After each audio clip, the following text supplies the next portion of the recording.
కనుక నరసింహమ్మడి చెల్లెలు వద్దురా.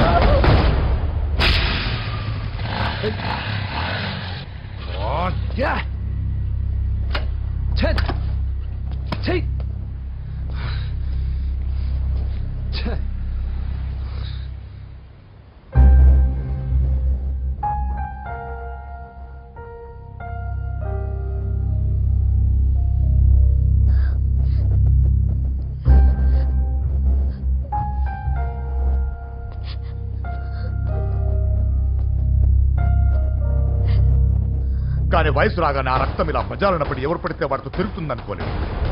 ఇప్పటికే నీ మీద నమ్మకం చచ్చిపోయింది. అది నేను చంపేత తేవద్దు. పో పో.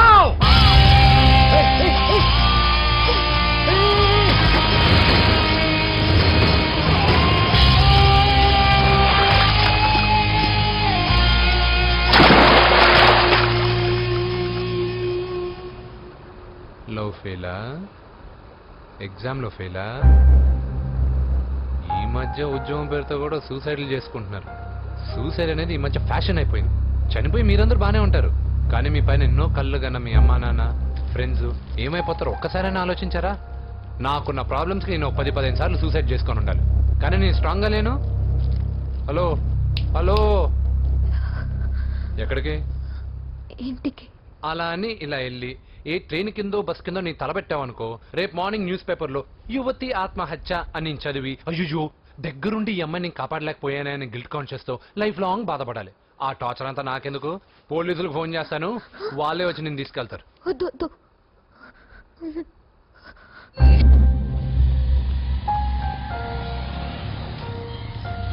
హలో,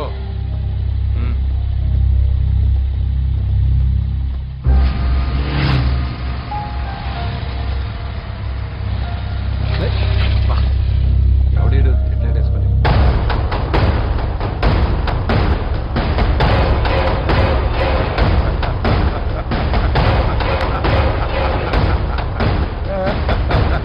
నీ దగ్గరికే వస్తున్నా. నువ్వేం కంగారు పడుకో. వీడొక మెంటల్, వీడితో ఒక పాత బాకీ ఒకటి సెటిల్ చేసుకోవాలి.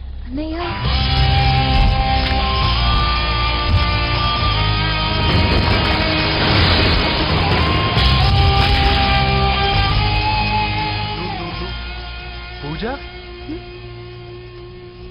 ఏనా లేచిపోతున్నారా?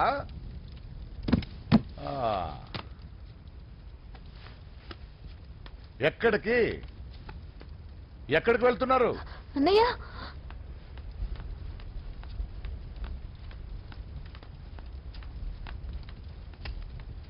అన్నయ్య అది రావే.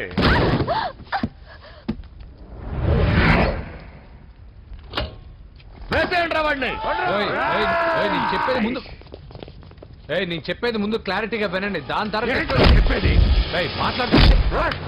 అన్నయ్య, అతనెవరో నాకు తెలీదు, అతనేం చెయ్యొద్దు. చెప్పేది చెప్పేది నేను చెప్పేది నువ్వు తొందరపడి పొరపాటు పడుతున్నావు. నాకు మీ చెల్లెలకి దగ్గర రావద్దు. చెప్పేది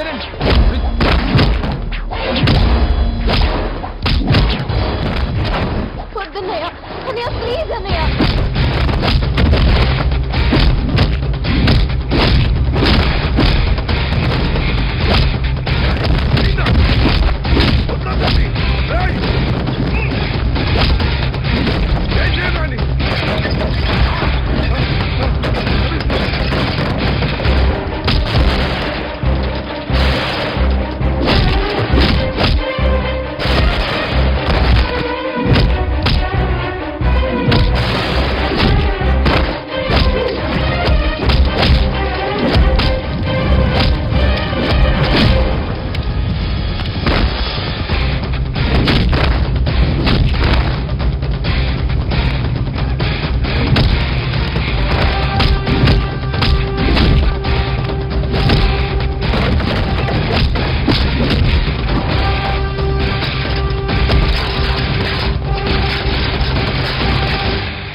చచ్చిపోతావని చెప్పానుగా, చచ్చిపో.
అసలు ఏం చేస్తున్నావో అర్థం అవుతుందా?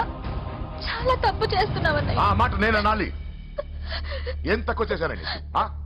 కోట్లు కాదని కేకులు అమ్ముకునే వాడితో వెళ్ళిపోతావా? సిగ్గులేదా నీకు? అన్నయ్య ప్లీజ్, అతను ఎవరో వాడెవడో నీకు తెలీదు అంతే కదా? అవును. వాడెవడో తెలియకుండానే వాడితో ట్యాంక్ బండ్ మీద కలిసి ఐస్ క్రీమ్ తిన్నావా? వాడెవడో తెలియకుండా వాడి ఇంటి నుంచి కేక్ తెచ్చుకున్నావా? లేదా వాడెవడో తెలియకుండానే వాడితో లేచిపోవడానికి తయారుగా ఉన్నావా? ఇదంతా అబద్ధం. చెప్పిన అబద్ధాలు చాలు. నన్ను నమ్మించడానికి ట్రై చేయొద్దు. వినడానికి నేను రెడీగా లేను. ఇదిగో చూడు, నేను చూసిన హోమ్ మినిస్టర్ కొడుకుని నువ్వు పెళ్లి చేసుకుంటున్నావు. ఈ మాట ఇన్నాళ్ళు నీ మీద నమ్మకంతో చెప్పాను. ఇప్పుడు నీ మీద ఉన్న అధికారంతో చెప్తున్నాను.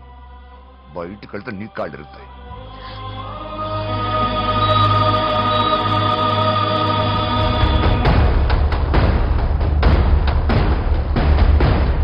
బాడీ నుంచి బుల్లెట్ తీసేశాం. లక్కీగా బుల్లెట్ కుడివైపు తగిలింది కాబట్టి is out of danger. Patient ని డిస్టర్బ్ చేయకుండా చూడండి. ఏంటి పూజ, ఇలా అయితే ఎలా చెప్పు? వారం రోజులైంది నువ్వు సరిగ్గా భోజనం చేసి. ఊరుకో ఇంకా. నాకేం తెలీదు వదిన, అతను ఎవరో కూడా తెలీదు. అన్నయ్య ఎందుకు ఇలా చేస్తున్నాడు? తొందరపడ్డావేమోనన్నా. హోమ్ మినిస్టర్ తెలిస్తే తెలిస్తే ఏంటి ఏంటి ఏంటి? 1 సెకండ్ సార్, హోమ్ మినిస్టర్ దగ్గర నుంచి ఫోన్ అన్నా. హోమ్ మినిస్టర్ తెలిస్తే ఏమైతే అన్నా ఎమ్మెల్యే పదవి దొబ్బుద్ది. హలో సార్ నమస్కారం సార్. హోమ్ మినిస్టర్ గారు మిమ్మల్ని ఇంటికి రమ్మన్నారు సార్. చెల్లమ్మ జాగ్రత్త, మీరు ఇక్కడే ఉండండి. సార్ నమస్తే. రా నరసింహ కూర్చో. అంజలి నరసింహకి వడ్డించో. కూర్చో నరసింహ. ఈ నెల 20 నుండి నాకు ఢిల్లీ క్యాంప్ ఉంది. ముహూర్తం 15 లోపలే పెట్టామని పంతులు గారికి చెప్పాను, కానీ ముహూర్తాలు లేవంటున్నాడు. మధ్యలో పంతులు గారు ఎందుకు సార్? టైము డేటు మీరే ఫిక్స్ చేయండి, అదే ముహూర్తం. ఆహా, నరసింహం గారికి మీరంటే ఎంత రెస్పెక్ట్ అండి. అవసరం అనుకుంటే గ్రహాల ప్లేసులు కూడా మార్చేస్తాడు. జస్ట్ వాటర్ తాగొస్తాను సార్. హలో రాజేష్. ఏం రాజేష్ తినకుండా వచ్చేసావు? ఆకలిగా లేదు అంజలి. నువ్వు ఇంకా నన్ను మర్చిపోలేదు కదూ? ఎలా మర్చిపోతాను అంజలి? చిన్నపిల్లడు ఏడవటం మర్చిపోతాడా? నేను అదే టైం. రాజేష్ అంజలి, ప్రపంచంలో ఇంతమంది ఉండగా నేను నిన్నే నిన్నే నిన్నే ఇది ప్రేమించాను. Why should I? Sometimes it happens Rajesh. Yes, ఆ విషయం నాకు తెలుసు అంజలి. బాధపడకు రాజేష్. వచ్చే జన్మలో అయినా మనిద్దరు కలుద్దాం. ఇంపాసిబుల్ అంజలి. ఏ అక్కడ కూడా ఈడు వస్తాడు. ఆ? ఏ రాజేష్ ఎక్కడ ఉన్నావు? వస్తున్నాను సార్, వస్తున్నాను. పిలుస్తూనే ఉన్నా. వెళ్ళాలి కదా. సార్ ముహూర్తం ఈ నెల 16వ తేదీ. పెళ్లి ఏర్పాట్లు గ్రాండ్ గా జరగాలి. అలాగే సార్. మీడియా ఛానల్ స్టేట్ మొత్తం అదిరిపోవాలి. అలాగే. థ్యాంక్